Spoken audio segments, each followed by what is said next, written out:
Join Johannes, a necromancer of some little infamy, and his charismatic brother Horst in the many adventures of the Cabal brothers on the Necromancer's Deathcast.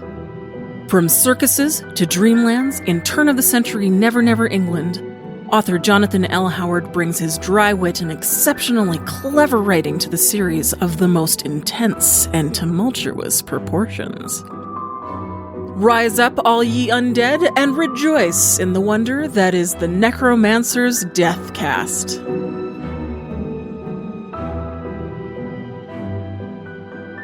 Welcome to the Necromancer's Deathcast, brought to you by Free Flow Rambling. This is episode 2.1, Pantomime, where we are discussing the story Exeunt Demon King. My name is Tanzan, and I'm joined by Amber. Hello. And Jess. Hi.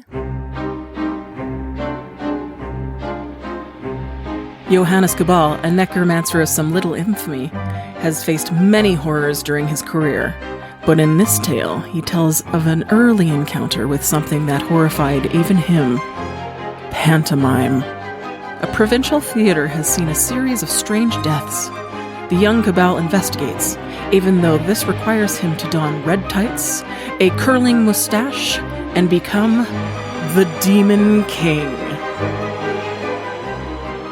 So the story starts out at Christmas, Which he describes as overly familiar and of ill breeding. It was quite the pot shot right off the bat. Offensive right away. Out of the gate, always. That's awesome. Happy holidays. Right? You got to appreciate the not so subtle differences between setting a horror story in the midst of a Christmas setting. You know, always mucking around with extremes. Reminiscent of, Doctor Who Christmas specials. Exactly. It's not quite as horror, but, there always seems to be a murder on Christmas. Just to ruin the festivities. Right.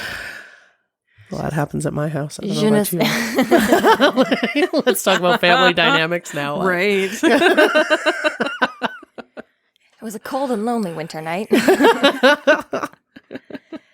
We see a description of his house stolen from the place that it was and put in the middle of nowhere.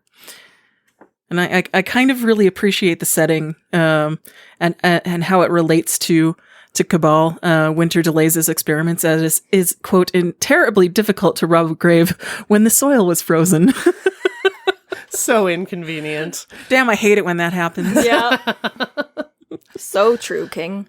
I had a question. What do you think analytical necromancy is? That's I one bolded of the things, and underlined. Right? Okay. I did too. I'm not the only one. I was sort of like, that's an interesting phrase. Analytical necromancy. Or what are the different types of necromancy? And in fact, actually, it was later on in the thing where he talks about he was a necrophologist. Yeah, necrothologist. Necrothologist. I noted that as well. I'm like, how many necro specialties can one have?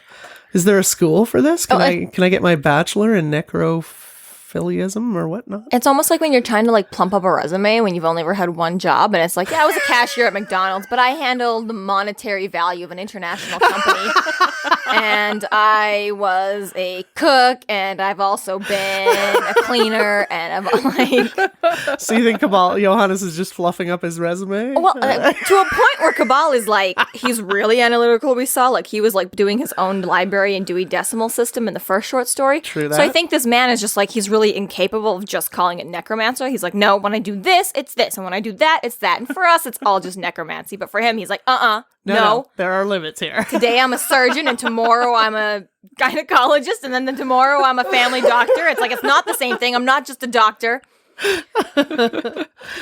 Every hat is different. Thank you very much. Makes sense to me. Specializing in many things. Yeah. Yes. Well, again, for him, the analytical, I think, just comes, that's less necromancer and more Cabal. Totally. Well, and maybe it's because of his view of necromancy, because he looks at it as a cure for death. The man who attempts to cure a common cold is a popular hero.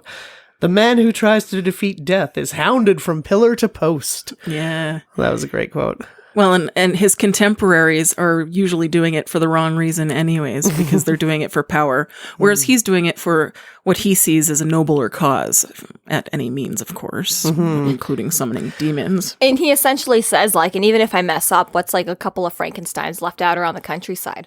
Like, essentially, he's like, sure. We all hit a wall just because mine happens to be dead bodies left in the skewers. That's not fair. Like, all right. But here's the question, and maybe we'll get to this a little later, but like in terms of intent.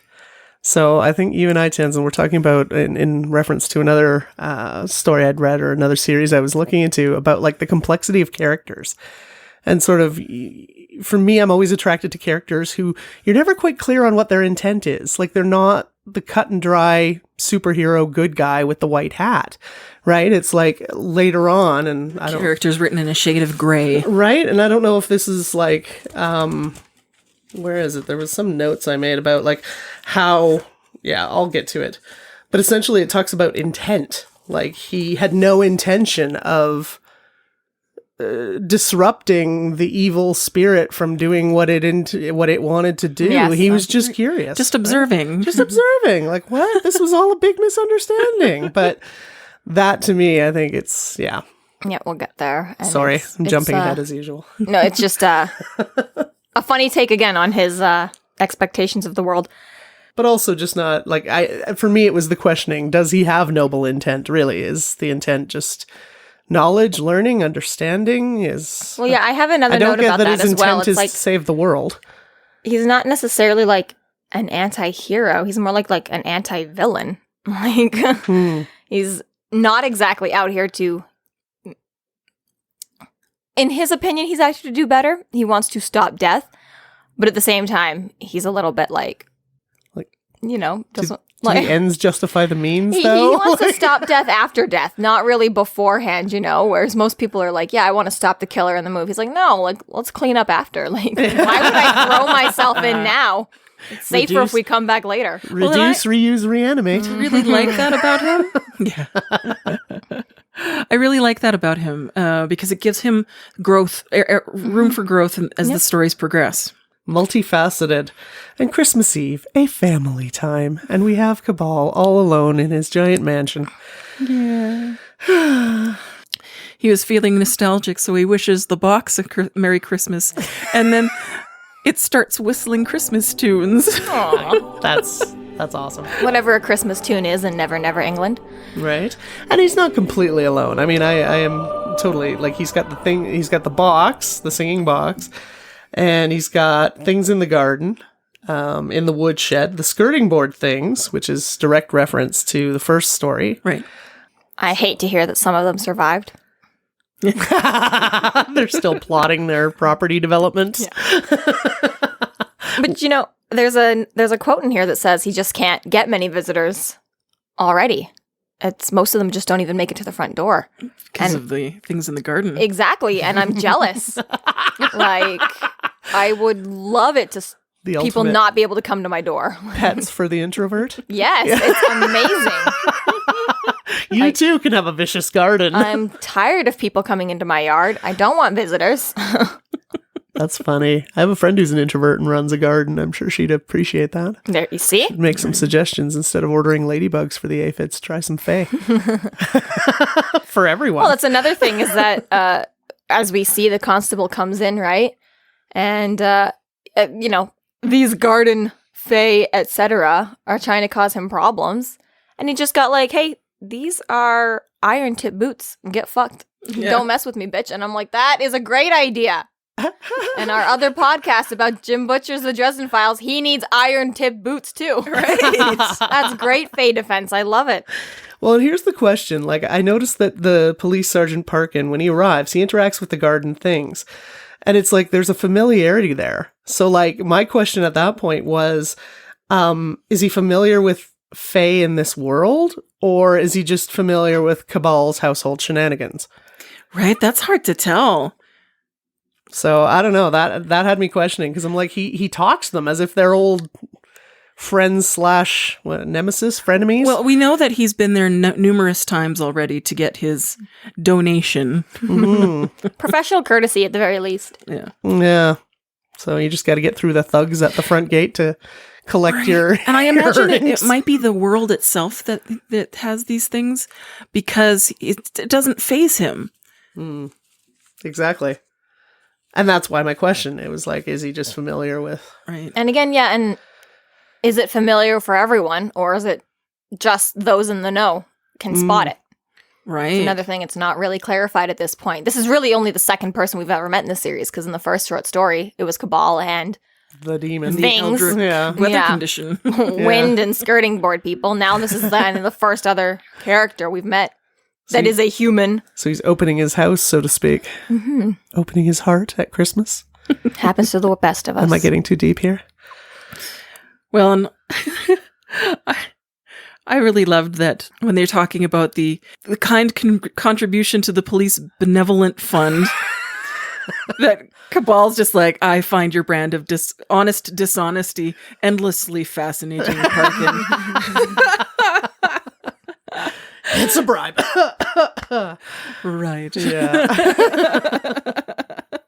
Just calls him on it. Mind your P's and Q's. Yeah, exactly. Well, and I really like the fact that, the storytelling opens up the narrative to different ways now with the arrival of Parkins. It's like, okay, now we get into the story within the story. I like the story within the story format because it makes it more first person. It's Cabal telling his story, not sort of that third person narrative, if that makes sense. Right. We get to hear the character's thought process and voice. Yeah. And so in pulling it back into the first person, I did this, it actually is really effective for a reader. Like it pulls you in because you're experiencing it as that character, right? Because there's a psychological kind of link that is made in first person narratives. Again, that passive versus active Exactly. storytelling, yeah. Yeah. So it goes from that sort of passive that, here we're just getting a visitor and, if he didn't transition into Cabal telling the story within the story, it would have stayed all sort of, well, this was in the past tense, and then It wouldn't have been nearly as interesting. exactly. I think that's kind of what draws you in as a reader. I mean, amidst all the other things that draw you in as a reader, of course. So Cabal invites Parkin to stay for a drink, to which Parkin accepts because he's, again, feeling a little nostalgic and a little Christmas-like despite his distaste for it. And he's offered free booze. That also helps. Right. Social lubricant. Yeah. So once they get comfortably buzzed and move on from a single malt to a cognac, Cabal decides to share a story of his own. Mm-hmm. And I like how he says, Christmas is a time for ghost stories. I actually laughed out loud at that. I'm like, I don't know about you, but my family doesn't tell ghost stories at Christmas. I wasn't sure about the next part of that phrase, though, if it was a jab at Jesus. Which part? Christmas is a time for ghost stories, and mine has the distinction of being true. I'm like, ooh. Ghostbusters theme. Yeah. But I wasn't sure who the jab at it was. Right. It made me giggle nonetheless. Like, ooh, Cabal. Careful, we might have Christian listeners also. Right? Christian listeners listening to the Necromancer Deathcast. Awesome! You guys are awesome! more likely than you think. Yeah. None of the views expressed here are. I think, Christians might be the number one fans of resurrection ever. Right. At least for one specific guy. I'm like, wait, I think that's at least two. I'm like, didn't at least two of us also attend Catholic school? Yeah. 3. 3 out of 3. Yeah, there you go. We're all a little dark Thanks, around parents. here. Yeah. That makes a whole lot of sense now. Why are they so Speaking of attracted to the dark? Yeah. Yeah, so he actually does describe this as like Faust for toddlers. Right. It's like the feeling I got. And I was like, all right, sure. Let's get into this now. Totally. That's an introduction to a Christmas story. Okay, and so going back to the original thing, like there was one quote that I noted here. There are no career plans for necromancers. One just has to guess. Extemporize. And I laughed at that. Like that. Does that not have to do a lot with what we were just saying about That fluffing up the resume. Analytical necromancy, et cetera, totally. And he gets really mad about it too. He's like, I abominate death. It's like, all right, good point. That is technically what you're doing. Totally. But yeah, it's a very much like disdain for the medical establishment. Like very us versus them. Like you're kind of both supposed to be on the same side. But again, like he'd prefer to do the after part. He's like, no. It's messy and hard at the beginning. I'd prefer to just step in after and snap my fingers, essentially. Like, we haven't seen what his process is for it, but yeah, he's very... he's got that very much, like, it has to be his way. There is no room for change. It's like, no, I cannot do it this way. That's not how it works. And maybe that, again, like, what did he call it? Analytical necromancy. I've got my step-by-step instruction, and I've got when I come in and play my role, and it's not going to be a minute sooner, you know? Yeah. So. Definitely. So.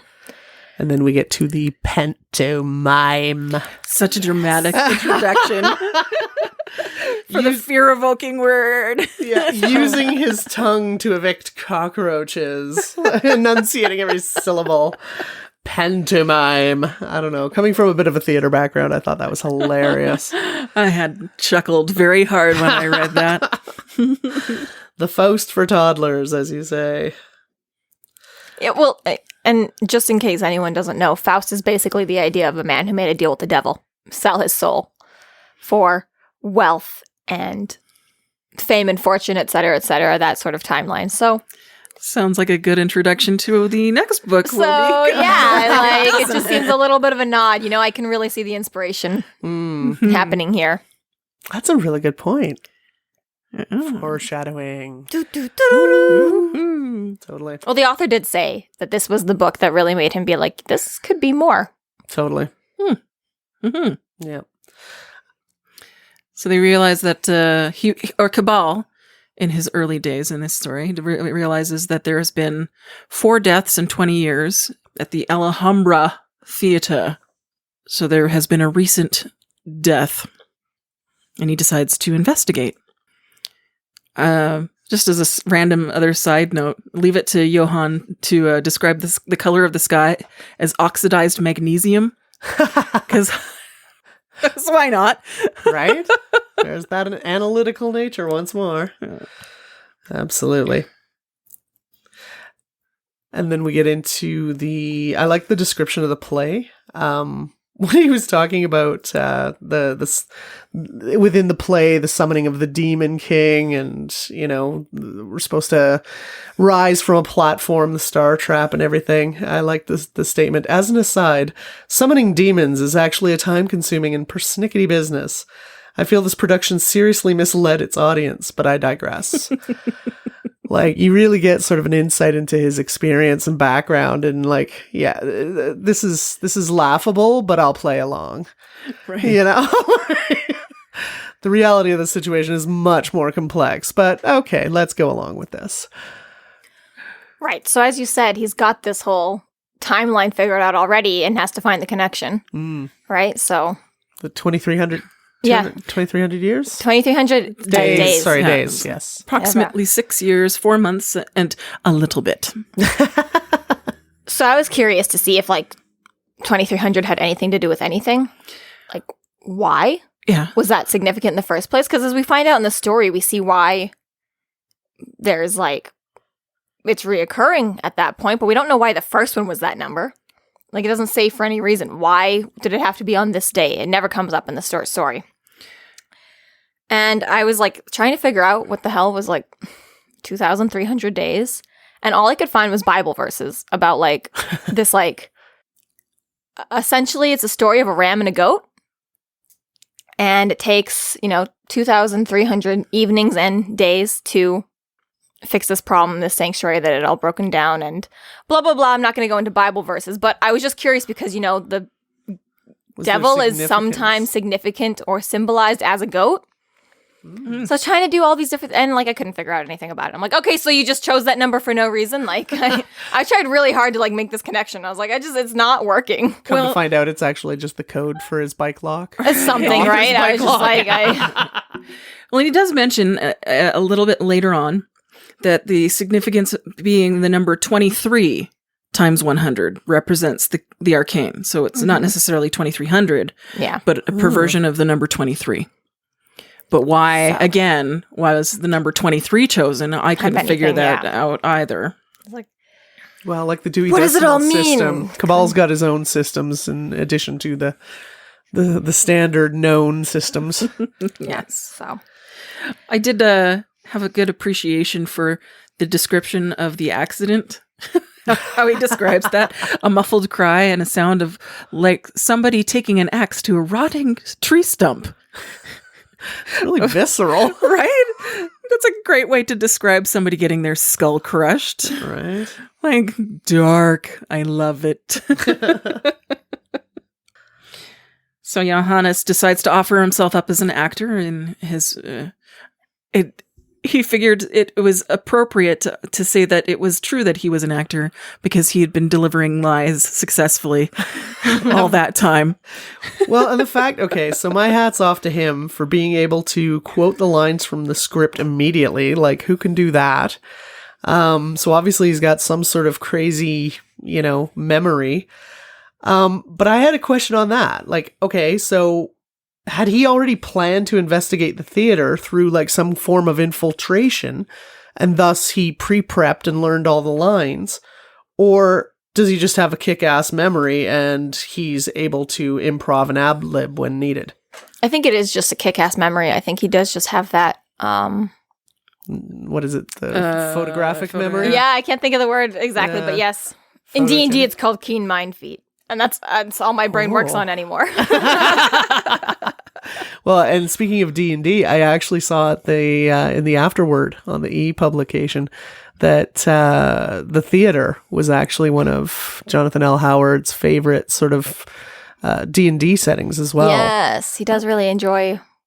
He said, and there was like an interview or something like that. He really enjoyed going to the theater despite the fact that he's never had any hand in it at all. Right. Mm-hmm. Yeah. And I find that really obvious, like even in the descriptors, like the way that he describes different things, it's visual. And I think that's what appeals to me in the writing a lot, is that it is very visual. Like his descriptions, it's like you can see it. Yeah. Right. And that for me is good storytelling. So, but yeah. So we get that lovely Exeunt Demon King moment. It's Latin. It's Latin. As if Johannes isn't like fluent in it, right? Like it's Latin. Yes, I know. Clearly Cabal is much more intelligent and learned than many of his peers. It's not plural. You're supposed to say exit. It's Latin. Some of these plebeians, hey? Yeah. He also gets into, there was a quote, although this was in my early days and I was not even technically a necromancer at that point, I still had the very mild fortune to meet a couple of demons. And so that also, like speaking on the resume and stuff, is sort of situating us in the context of his current career, which I thought was interesting. And I liked how, like, so I dove, so the two demons that he'd already met were either Weasley and apologetic or impressive in its air of wanting very badly to slowly shred every scrap of meat from my bones and eat my soul for dessert. My question in that second one, the impressive in its air of wanting, that's Bonewind. Yeah? No? Oh, but he didn't summon the demon, and that's an Eldritch weather condition, not a demon. Oh, okay. So he's already fought two demons before we even He's at least met them. Mm-hmm. And I would hope so. If you're already going around calling yourself a necromancer, right. I'd hope that you'd have done at least some work at this point. Have some experience and, at least be able to walk into an interview and state that experience. Well, exactly. And I understand, okay, fine, you don't want to write your first short story about your very first day because it was very pathetic and sad. So you waited until experiment 400s to start giving us something. But there should have at least been something in those first 400s, even if you're like, let's not comb through this. But it's a good point. Right? Yeah, so good point. He's got the chops and the experience behind him. At least to a certain extent. He's still of little infamy so far. According to perhaps just him. It's hard to tell sometimes whether the narrator is third person omnipresent or if it's all just Cabal. It's not ever stated, at least thus far, that he is writing his own memoirs. It is just a little infamy to whom? So we take a look a little bit deeper into his role as the Demon King. And I actually laughed again when the quote, "If a Demon King's triumphs are measured in screaming children being let out by the hand." I laughed at his measures of success. And once again, we see that Cabal judges from very different paradigms and perspectives. Right. Curry asking him to tone it down a little bit, but not much. Less bladder emptying terror. Just tone it down a little for the kids, right? You scared the little tyke shitless, bless them. All right. And this is supposed to be like Mother Goose. Like a children's theater. Like, this Faust for toddlers? Yeah, well, exactly, right? Like, this is... I find Cabal lacks social... like that sort of social understanding. Like I said, he locks himself into a narrative, and that's that. There is no change. This is the way that is going to be done now. So he does find a bit of a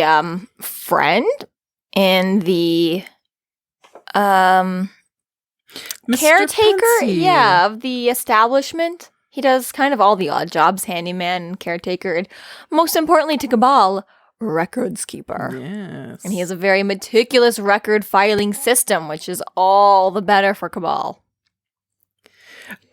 I love the way Jonathan L. Howard describes characters. I have to say, just love it. Like for Mr. Pensy, like looks like a reptile from a Nordic tale with his briar pipe smoking around him. Like that was a beautiful imagery. Always insultingly. And even Curry looking to be like a shaved panda. Again, visual storytelling, right? It's just beautiful. Very comedic. I like it. Totally.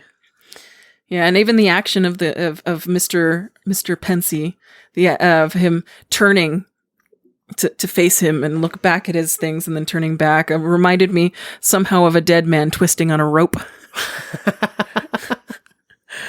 Very creative ways of going through the descriptions for these characters. Well, you get the view, the insight into the workings of Cabal's mind, where it's meant as a compliment, but it's actually kind of dark and, like shaved pandas. Like, who thinks like that? Who thinks in descriptions like that?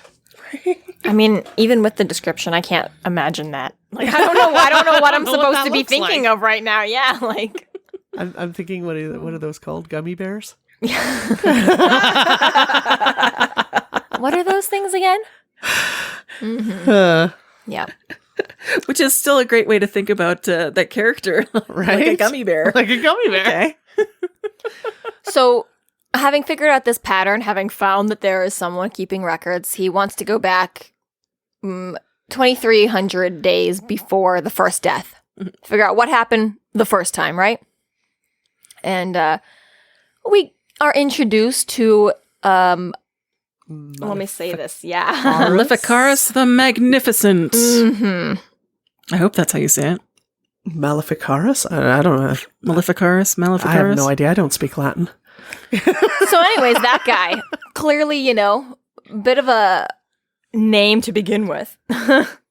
And turns out that he had a magic show, was of infamy of his own, of being a performer of really grand tricks that, like, no one could figure out. And again, even, like, Mr. Pensky is saying, he's like, I see all the inner workings and I couldn't figure out how the hell he was doing his shit. So this magician has gone and built the stage up for his own purposes. He's invested his own money in order to perform these tricks that he's wanted to defy and amaze and et cetera, one of which is this trap door, which, as we learned at the beginning of the story, caused head splattering cave in. Boom. And essentially speaking, it's pretty easy for Cabal to be like, all right, evildoer died and cursed the place. News at 11. Like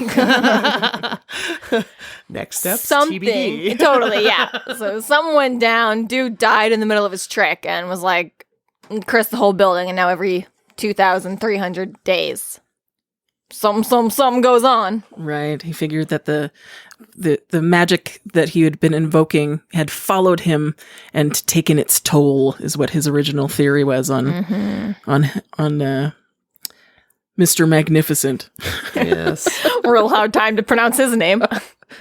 Well, so much must be said about the name itself. Like Maleficaris, what is it? Malleus Maleficarum is actually the name is reference to the book. Yeah, and it's a real book. I actually did a little bit of research on that. First, Cabal refers to it as the endlessly amusing idiot's guide to the Inquisition. And what it was is the Malleus suggests torture to effectively obtain confessions and the death penalty as only certain remedies against the evils of witchcraft. And actually, historically, the Malleus Maleficarum was used in, I believe, both Europe and the United States during the witch trials, as sort of, as he says, the idiot's guide to the Inquisition. How charming. I actually read it in high school. Yeah, I actually read it in high school when we were doing a play called The Crucible. And it was my teacher who kind of convinced me to do a little deeper research on the history of it all. And I didn't read the ye old English version, but more of sort of a sanitized, updated version. Well, not sanitized, but updated version. And it's clinical and dark, but very informational and instructional. Right. Should you wish to burn witches. Right. And if you want to know a little bit more, I did do a little bit more research and did a post on necromancers.ca, so you can find out more if you'd like to read about that. So anyways, moving on from all of this, Cabal, who knows his necromancy and has presumably read maybe The Crucible or The Idiot's Guide, etc., was aware of this. And pretty much instantly says this guy was fucking around and, got his comeuppance. Yeah. Essentially speaking, it's a hazard of the job. You don't have all your PPE lined up. These things happen. Always be aware. Just another OSHA violation in the grand scheme of necromancy. I just had to say, I love this other little moment here. There's going back to Cabal describes theater folk as indeed a superstitious crew, not to say vain, stupid, and unhygienic. But then immediately after, we get Pensy, who describes the word paradigms to him. Paradigms, sir, conceptual frameworks from the Greek para, meaning beside or beyond, and deknina, meaning to know. Apparently, our Pensy is well educated for an uneducated theater man. So I like that little, that sort of comparison. Like, not everything that Cabal thinks is true. We've got a theater man that knows his Latin as well. Right. Is that the part where it says nothing good comes out of combining Greek and Latin? Is that later? That was actually in the last book. Was it? Oh my god. Okay. See, I'm melding things already. I thought that was funny. No, he was saying that Maleficaris, when he was in the back of the wings, couldn't figure it out, and it really just shifted the paradigms. Right. And so he was like, paradigms? And he gets schooled. All right, youngster. Young theater. Mansplained Latin. Yeah. He took it well. Totally.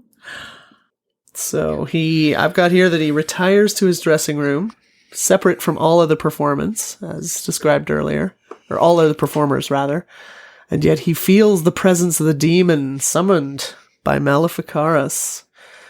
And the quote is, either it wanted to show me something or it wished me harm. Even the latter case would teach me something about it.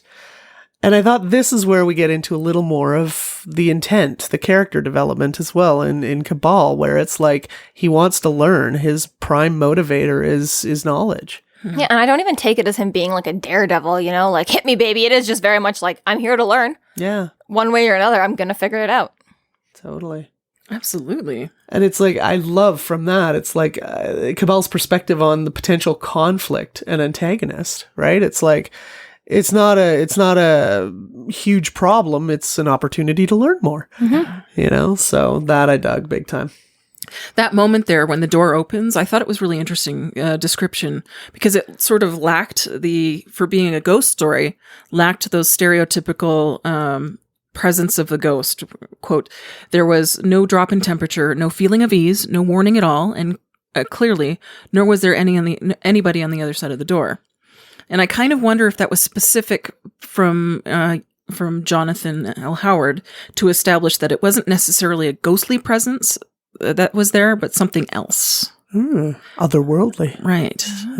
So. That's potential, especially because I think, you know, the Cabal world hasn't really been established yet either for what is and isn't. As we've already seen, a lot of things are on Cabal's plane that are not normal, right? Yes. So I think it does help to establish that. The Never England. Again, Never England. Yeah. Just it intrudes it just a little bit more, you know? Right.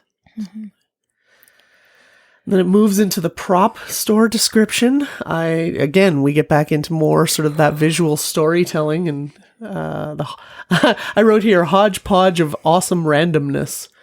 Like the author really just paints the scene.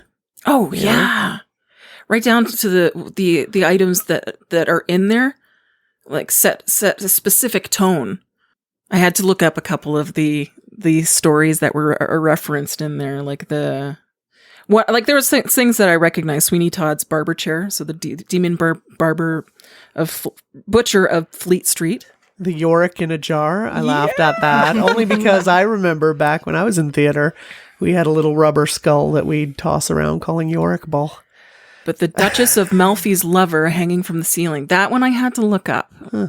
Are you familiar with that one? No. According to Wikipedia, because I have been Wikipedia crazy lately. Deep dive.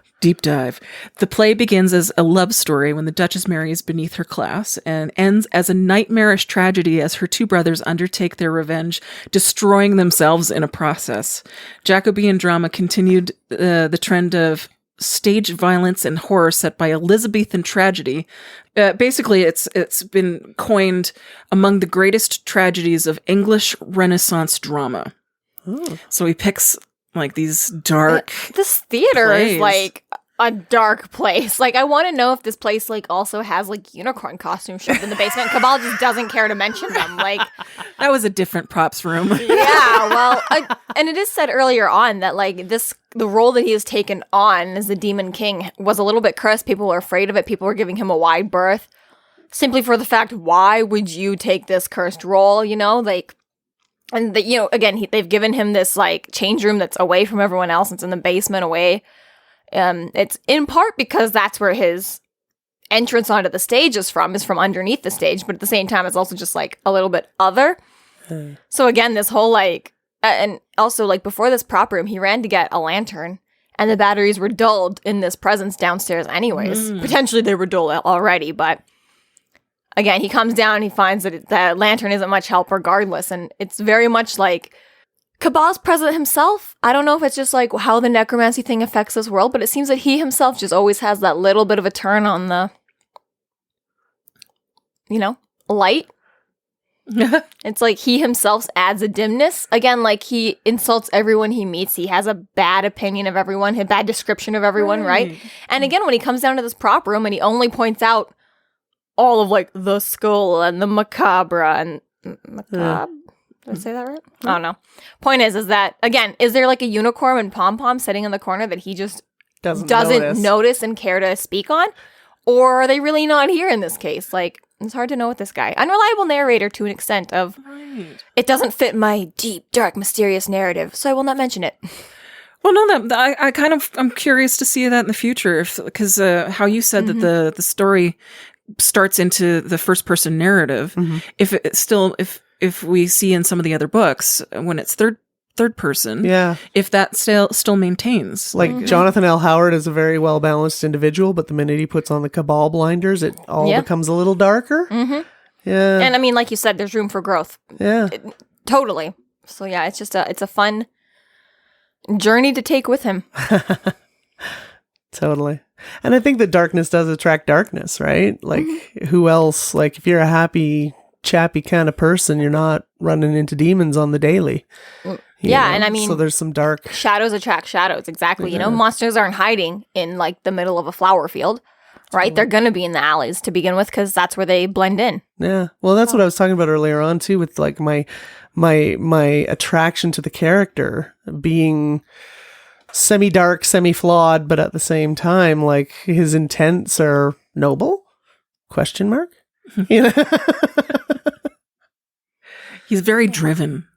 Yes. Totally, yeah. Like, again, as long as it's all in the pursuit of education, really. I mean, he gets the job done, but it's, you know, his version of done is not necessarily what the rest of us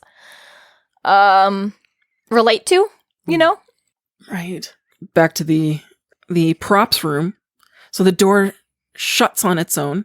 The torch dies out completely, and Cabal is plunged into darkness, and then confronted by a voice, a sibilant, inhuman voice. I liked the use of sibilant. I don't even know what that word means. Sibilant? A sibilant is that's a sibilant. It's an S sound. Oh. And I, oddly enough, learned that by editing podcasts. The more you know. Right? Insert rainbow And it's banner very there. impressive since the word that it's pronouncing is Cabal. And it said that it's on a vowel, which so the S, the hissing noise is on a So the how's that human. work? He says It's the a human Cabal. voice can't actually do it. Mhm. But I really want to try. As we all into the microphones. Sorry, audience. We're No, gonna try for we the can do this, inhuman. okay? Keep trying. We're determined to sound like demons. We are. Yeah. Yes, so this is a very honestly funny moment. Go away, Cabal. Your path doesn't lie here, Cabal. Only death is here, Cabal. Like, damn, okay. Cabal's just like, is it? Yeah. Huh. How? Oh. Yes. Perhaps it I is guess a character flaw, but I hate being ordered around without even an intro. I thought that was hilarious. Like, I feel the same, buddy. You know, perhaps if you'd introduced yourselves, you can order me around afterwards. Right, yeah, right. You know? But essentially, yeah, he's like, I refuse to accept warnings. I'm out. I see no politeness. empirical evidence of this being a proper warning, so Yes. I'm going to have to decline. You didn't file the necessary paperwork. Come back next week. I don't know much about social decorum, but I'm pretty sure this is not it. So essentially, he gets his threat. Says, I refuse to be threatened. I haven't learned enough yet. And sets off to, really, honestly, just see how this plays out. So this concludes our episode 2.1, Pantomime. Thank you for listening. You can find us online at freeflowrambling.com and necromancers.ca. There we have links to our other podcasts, social media, and other fun tidbits. Please subscribe if you like what you're hearing, and please consider supporting us through Patreon to keep the undead alive and to see more content. We are Free Flow Rambling, and remember, reanimation is trending.